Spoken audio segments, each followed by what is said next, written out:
Today is all about the Ned rig. Welcome back to the Fishing Consultant, and today we're talking about Ned rigs. Thanks to Liam, who got the most likes on my last video. If you want to learn anything about bass fishing or fishing in general, leave a comment below, and if you get the most likes, you'll be featured in the next video. We'll get back to this cup in a second, but let's start with how we rig a Ned rig.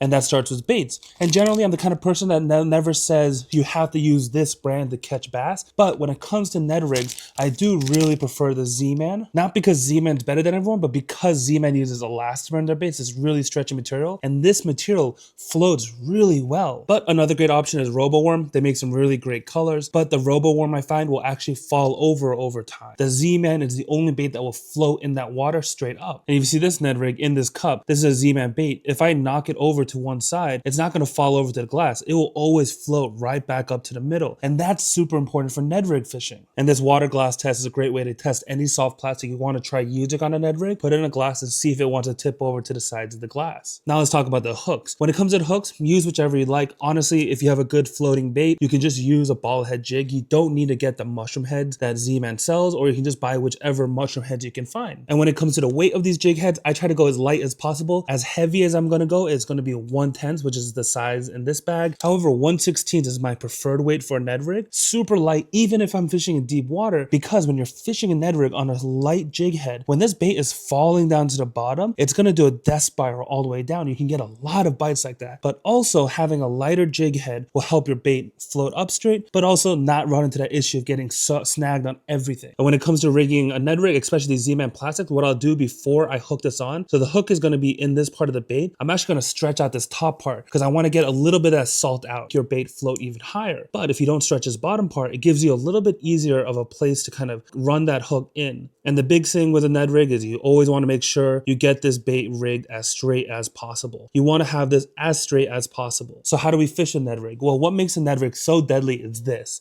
Just sitting there doing nothing. You cast this out, let this hit bottom, and just let it sit there. This non-moving like motion that you get from a Ned rig is super deadly. You never want to drag your Ned rig, because if you start dragging it, what happens is your bait's gonna fall over and you run the risk of running the hook into the bottom. But that's not the only way to fish a Ned rig. You can also, in the summertime when bass are more active, chasing bait fish in the spring, we can cast this out. We can give a bunch of little hops as we reel our Ned rig back to us and get this kind of hopping motion on the bottom. Also, a really deadly option is instead of dragging across the bottom, getting hung up, you're gonna pop your rod tip up first so this Ned rig hops up, and then you're gonna drag your rod. So this bait's gonna do this kind of hop and then glide out. If you want to have your question featured in the next episode of the Fishing Consultant, leave a comment below and get the most likes. So what are you waiting for? Get out there.